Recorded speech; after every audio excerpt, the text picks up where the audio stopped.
खुलुमबाय बड'लेण्ड खौराङाव आं रमेन बर'।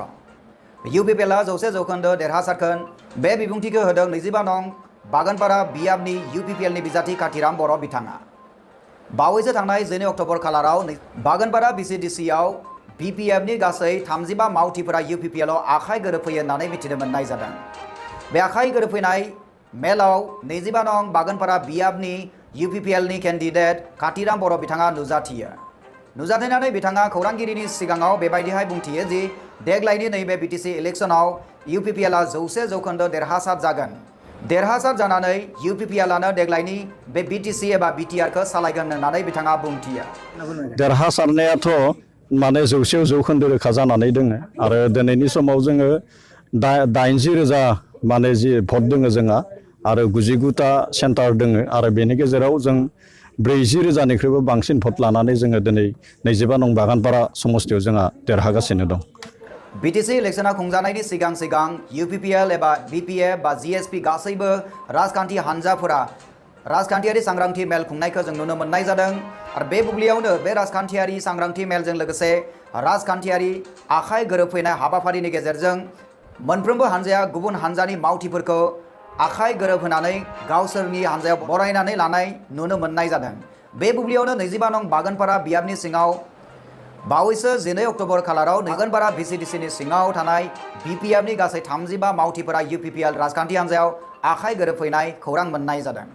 बे आखाइ गोरोबफैनाय मेलाव 25 नं बागानपारा बियाबनि UPPLनि बिजाथि काथिराम बर' बिथाङा मा बुंदों फै जोङो खोनासंदोनि। बेमारिनि सिङाव थानाय गामि ओनसोलनिफ्राय बेवहाय 70निख्रुइबो बांसिन माने आइजोफोर आरो माखासे माने हौवाफोर बेबायदि माखासे माने जगदान जादों आरो दिनै दि मोननै हाबाफारि बे मोननैबो हाबाफारिया जोंनि थाखाय मोनसे मोजां इसारा खारन बेवहाय जोंखो जि माने BPFआनो होन बा गुबुन राजखान्थि हान्जायानो होन बिथांमोना होनबाय थायो दे UPPLआ बर'निल' मोनसे हान्जा होननानै बुंबाय थायो नाथाय बेवहाय दिनै कच राजबंसि मानसि आदिबासि मानसिफोर सावताल मानसिफोर दिनै गोबां माने आइजोखौ लाफानानै गोबां माने सुबुङा दिनै जोंजों जगदान जादों आरो फैबाय थानाय समावबो बेबायदिनो जि मोनसे जगदान जानाय हाबाफारि थारैनो जोंहा 25 नं बागानपारा बियाबाव जोंहा सोलिबाय थागोन।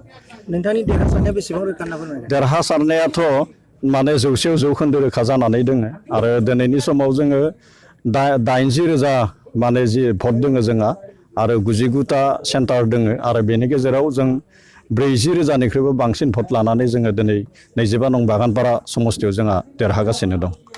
नाथाय BPFनि गोबां सोद्रोमाफोरा सानफ्रोमबो UPPLआव हाबनाय नुनो मोनदों नाथाय मानि जाहोननि थाखाय हाबबाय थायो? जाहोना बेयो थांनाय 17 बोसोराव हाग्रामा महिलारिया जेरैबायदि सासन खालामनांगौमोन जेरैबायदि जौगाहोनांगौमोन जेरैबायदिहाय माखासे जेनेबा XBLTफोरनि जिखिनि माखासे केडार दोङो बिथांमोननि जि रिहेबिलिटेसन। बाक्सा रुपहिनिफ्राय खौरांगिरि मनिल लिमारिनि रिपर्ट बड'लेण्ड खौरां। धेमाजि जिल्लानि सिङाव थानाय जनाय दख'रानि सिलिखागुरि LP स्कुलाव मोनसे सावरायमेल जानानै थाङो आरो बे सावरायमेला जायो XNDAB मोननै S आरो D गावस्राना थानाय आफादनि दैदेनगिरिफोरा खौसे जानानै आगान सुरलांनो थाखाय बे सावरायमेलखौ खुंनाय जायो होननानै मिथिनो मोननाय जादों। बे सावरायमेला जानानै थाङो धेमाजि जिल्लानि सिङाव थानाय जनाय दख'रानि सिलिखागुरि LP स्कुलाव। थांनाय 12 अक्ट'बर खालाराव जालांनाय बे सावरायमेलाव XNDABनि मोननैबो हान्जाया खौसे जाफिननायनि खौरां मोननाय जादों आरो बे खौसे जाफिननाय बुब्लियावनो XNDAB मोननै हान्जानि बिबानगिरि बिथांमोना बड'लेण्ड खौरांनि गेजेरजों मा फोरमायनो नागिरदों फै जोङो मोन्थिनि। दिनै जोंहा जनाय सिलिखागुरि गाहाय फरायसालियाव गुदि गाहाय फरायसालियाव जों NDPS आरो धीरेन ग्रुपनि बिथांमोननि आरो जोंनि मोननै फेक्सनजों जों जिथुनिखि फैनांगौ समफोराव इयुन फैनांगौ समफोराव माबोरै जों रायजोखौ लाफानानै लोगोसे जों माबायदि मोनसेनिफ्राय मोनसे खामानिखौ स्टेप बाय स्टेप मावलांनो हायो जोंनि आरो नांगौथिखिनि जिखिनि जोंहा मोन्थाय दं आरो बे मोन्थायफोरखौ जों बोरै लाबोनानै एबा जोंनि मोनफुंनायखौ बोरै जों थाङोबा बेखौ जों थारैनो मोगथाङाव महर लाबोनो हागोन।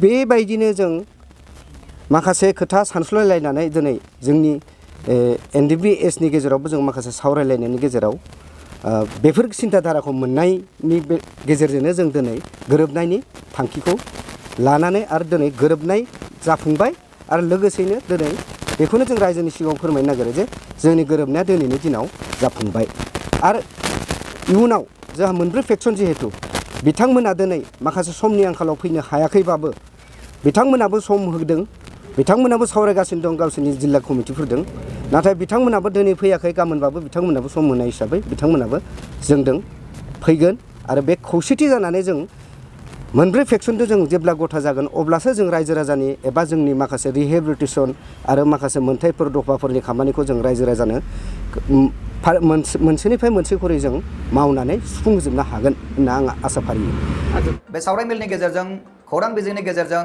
एक्स एनडिएफबिनि बिथां दैदेनगिरिफोरा बुंनाय बादिब्ला बिटिआर आव थानाय दैदेनगिरि बिथांमोना खावलायहरदों जे जाहाथे बिथांमोनखौ बिटिआरनि दैदेनगिरि बिथांमोनजों खामानि मावजाबनो खाबु होयो। दिनैनि बे प्रेस मिटनि गेजेरजों आं बेखौनो बिथांमोननिसिम मेसेज हरनो लुबैदों जाहाथे माने बे फैबाय थानाय जितुनिखि BKWSC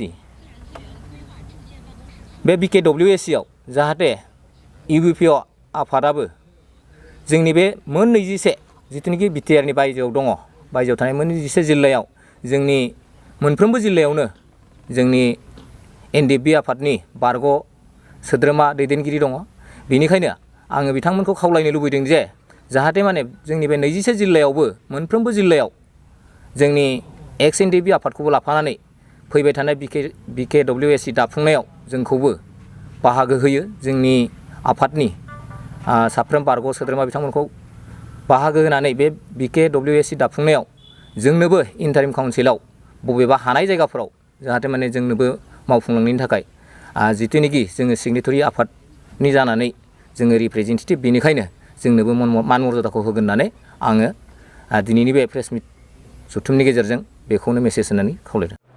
धेमाजिनिफ्राय प्रदीप गयारिनि रिपर्ट बड'लेण्ड खौरां। बेनि उननि रादाबाव नोंथांमोननि थाखाय दङ माखासे दुथांफोरा UPPLनि आफादगिरि प्रमद बर'नि गारिखौ अन्थाइ खुबैनायनि खोथाया ससियेल मिडियाआव भाइरेल जादों। थांनाय 13 अक्ट'बर खालाराव बे जाथाया जानो मोनो होननानै ससियेल मिडियानि गेजेरजों मिथिनो मोननाय जादों आरो बे जाथाया जानो मोनो जेब्ला क'क्राझार जिल्लानि सिङाव थानाय 10 नं देबोरगाव बियाबनि सिङाव थानाय जाहारबारि गेलेग्रा फोथाराव UPPL दोलोनि सुबुं थुबुरमा हाबाफारियाव UPPL दोलोनि आफादगिरि बिथां प्रमद बर'आ बाहागो लानानै पाटगाव फारसे गिदिंबोफिननाय समाव बे जाथाया जानो मोनो होनना मिथिनो मोननाय जादों। खायसे दुथांफोरा UPPLनि आफादगिरि प्रमद बर' बिथांखौ गाज्रि मोनो UPPL राजखान्थि हान्जाखौ गाज्रि मोनो बिथांमोना निश्चय प्रमद बर' बिथांनि गारिखौ अन्थाइ खुबैनाय जाथाया जानो मोनो होननानै मिथिनो मोननाय जादों। बेबायदि जाथाय जानाया मोनसे दुखुनांथाव खौरां मानोना दिनैनि समाव मानसिया बोलोजों नङा मेलेमजोंसो बयबो थांनानै थानो बा देरहानो नाजायो बेखायनो नैबे समाव बेबायदि दुखुनांथाव जाथाय जानाया जोबोद मोनसे साननो गोनां खोथा आरो लोगोसे जोबोद दुखुनांथाव खोथा। निउज डेस्क रिपर्ट बड'लेण्ड खौरां। फैगौ 25 अक्ट'बर खालाराव बर' रोगाग्रा जथुमनि मोनसे आलांगा मेल हांख्रायनाय जादों। बे आलांगा मेलखौ हांख्रायदों बर' रोगाग्रा जथुमनि नेहाथारि आनन्दराम औवारि बिथाङा। जोंनिसिम खौरां मोनफैनाय बादिब्ला बे मेलखौ खुंनाय जागोन दतमा डेभेलपमेन्ट ब्लकनि नब्लाङाव खुंनाय जादों। फैगौ 25 अक्ट'बर खालारखालि बेखायनो बर' रोगाग्रा जथुमनि गासैबो मावथि बिबानगिरिफोर बोसोनगिरि बिथांमोन आरो थुनलाइ सिबियारि बिथांमोनखौ लोगोसे रायजो राजा बिथांमोनखौ होनाय सम आरो जायगायाव नुजाथिनो थाखाय खावलायहरदों बर' रोगाग्रा जथुमनि जानानै नेहाथारि आनन्दराम औवारि बिथाङा। बे मेलाव खायसे हाबाफारिबो बिथांमोना लानाय जादों होननानै मिथिनो मोननाय जादों। फुंनि 10 रिंगानिफ्राय जायगानिल' खन्थाइगिरिफोरनि खन्थाइ आवरायनाय मोनसे हाबाफारि लानाय जादों होनना मिथिनो मोननाय जादों। बेलासिनि 1 रिंगायाव बर' रोगाग्रा जथुमनि खायसे आयदाखौ लानानै बेवहाय सावरायनाय जागोन आरो बे मेलनि मासिखौ लागोन राजेन बसुमतारी बिथाङा। निउज डेस्क रिपर्ट बड'लेण्ड खौरां। बेनि उननि रादाबखौ होनो लादों बलिउडनि मोनसे बयनिख्रुइबो ब्रेकिं निउज होनो लादों नोंथांमोननि थाखाय। बलिउडनि बयनिख्रुइबो देरसिन मोन 34 प्रडिउसार थामहिनबा प्रडाक्शन हाउस आरो लोगोसे बलिउडनि मोनब्रै गिबि सारिनि एसोसिएशनफोरा गासैबो खौसे जानानै मोननै टिभि चेनेलनि हेंथायै दिल्ली हाइकर्टआव गसर रुजु खालामनाय जादों होननानै मिथिनो मोननाय जादों। मोनथिनो मोननाय बादिब्ला रिपाब्लिक भारत आरो टाइम्स नाव बे मोननै निउज चेनेलनि हेंथायै बे 34 बलिउडनि प्रडाक्शन हाउस लोगोसे मोनब्रै एसोसिएशनफोरा दिल्ली हाइकर्टआव गसर रुजु खालामनाय जादों। गसर रुजु खालामग्रा मोन 34 प्रडाक्शन हाउसफोरनि गेजेराव दङ आमिर खाननि production house, बलिउडनि actor Aamir Khan, Salman Khan, Shahrukh Khan, Akshay Kumar, Anil कापुर आरो बेजों लोगोसे गासै सा 34 प्रडिउसार बिथांमोना दिल्ली हाई कर्टआव बे रिपाब्लिक भारत आरो टाइम्स नावनि हेंथायै गसर रुजु खालामनाय जादों।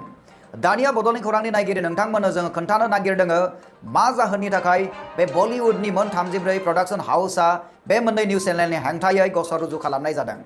बावैसो सुशांत सिंह राजपूत थैनायजों लोब्बा गोनां खायसे निउजफोरखौ रिपाब्लिक भारत आरो टाइम्स नाव बे मोननै निउज चेनेलफोरा फोसावनाय जादोंमोन आरो बे फोसावनायाव बिथांमोना रिपाब्लिक भारत आरो टाइम्स नावा बलिउड इन्डास्ट्रिजों लोब्बा गोनां एक्टर एक्ट्रेस बा प्रडिउसार बिथांमोननि थाखाय खायसे गाज्रि सोदोब खायसे गाज्रि राव बाहायनायनि हेंथायै बे 34 प्रडाक्शन हाउसफोरा बे मोननै निउज चेनेलनि हेंथायै दिल्ली हाई कर्टआव गसर रुजु खालामनाय जायो होननानै मिथिनो मोननाय जादों। दानिया मा सोदोबखौ बिथांमोना बलिउडनि इन्डास्ट्रियाव खामानि मावनाय बै प्रडिउसार बिथांमोना मा सोदोबखौ गाज्रि मोननानै बे गसरखौ रुजु खालामनाय जादों नोंथांमोननो जोङो एसे मोननैसो जों सोदोबखौ बुंनो नागिरदों आरो बे सोदोबफोरानो जाहैबाय फिल्टी, डार्ट, ड्रागिस्ट बेबायदि मोननैसो सोदोब जाय सोदोबफोरखौ रिपाब्लिक भारत आरो लोगोसे टाइम्स नावा जेब्ला रिपर्टिं खालामनाय समाव एंकर खालामग्रा बिथांमोना बे सोदोबफोरखौ बाहायनानै बलिउडजों लोब्बा गोनां प्रडिउसार बिथांमोनखौ सोंखारिदों। बेनि थाखायनो बे मोन 34 प्रडाक्शन हाउसफोरा बे मोननै निउज चेनेलनि हेंथायै गसर रुजु खालामनाय जादों होननानै मिथिनो मोननाय जादों। दा बे समावनो नायगिरि नोंथांमोन लोगोसे भारतनि गासैबो साननो गोरों सुबुंफोरनि गेजेराव मोनसे सोंथि सिखारदों आरो बे सोंथियानो जाहैबाय बलिउड इन्डास्ट्रिजों सोमोन्दो गोनां गासैबो एक्टर एक्ट्रेस बिथांमोना गावसोरनि सावथुनफोराव बेबायदि सोदोबखौ बाहायनाय नुनो मोननाय जायो। नाथाय जेब्ला बे एखे सोदोबखौनो जेब्ला निउज चेनेलफोरा बेबायदि गाज्रि सोदोबखौ जेब्ला बाहायनानै बलिउडजों सोमोन्दो थानाय एक्टर एक्ट्रेस लोगोसे प्रडिउसार बिथांमोनखौ जेब्ला सोंखारिनाय जादोंमोन अब्ला बलिउडनि बे प्रडिउसार बिथांमोना गावसोरनि सेफ्टिनि थाखाय गावसोरखौ सेफ्टियै लाखिनो थाखाय बिथांमोना दिल्ली हाई कर्टआव गसर रुजु खालामदों। बेनि ओंथिया बेखौनो फोरमायनो नागिरनाय जादों दि फिल्म इन्डास्ट्रिनि गासैबो एक्टर एक्ट्रेस बा प्रडिउसार बिथांमोना बेबायदि गाज्रि रावखौ गावसोरनि बे सावथुनाव बाहायनो थाखाय गावसोरो उदांस्रि दङ। नाथाय बे एखे सोदोबखौनो निउज चेनेलफोरा बाहायनो थाखाय बिसोरहा मोन्थाय गैया बेखौ बिथांमोना फोरमान खालामनो नागिरदों। बलिउडनि एक्टर एक्ट्रेस प्रडिउसार बिथांमोना बुंनो नागिरो गावसोरो क्रिएटिभ पार्सन थामहिनबा गोदान माबा मोनसे सोरजिथाय सोरजिग्रा सुबुं।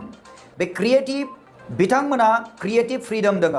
बिथांमोना बे क्रिएटिभ फ्रीडमनि नामाव बिथांमोना बे गाज्रि रावफोरखौ बिथांमोना गावसोरनि मुभियाव बाहायनायनि थाखाय बिथांमोना जेबो रावजोंबो बेबायदि गसर रुजु खालामजायाखै। नाथाय जेब्ला रिपाब्लिक भारत आरो टाइम्स नाव बे मोननै चेनेला बे एखे सोदोबखौनो बलिउड इन्डास्ट्रिजों सोमोन्दो थानाय सुबुंफोरनि थाखाय जेब्ला बाहायनाय जाबाय अब्ला बिथांमोना गावसोर बे बाहायनाय रावखौ गाज्रि मोननानै दिल्ली हाई कर्टआव बिथांमोना गसर रुजु खालामदों। बे बुब्लियावनो जों मोनसे खोथाखौ रायखांनो नागिरदों मोनसे समाव जोंनि भारतनि मानगोनां गाहाय मन्त्रि नरेन्द्र मोदी बिथांखौ गोबां बेबायदिनो गाज्रि सोदोबजों सोंखारिनाय जादोंमोन गाज्रि रावजों बिथांखौ बायदिसिना खोथा बुंनाय जादोंमोन। नाथाय नरेन्द्र मोदी बिथाङा बै सुबुंखौ बेबायदि गसर रुजु खालामनानै केस माब्लाबो खालामनाय जायाखै।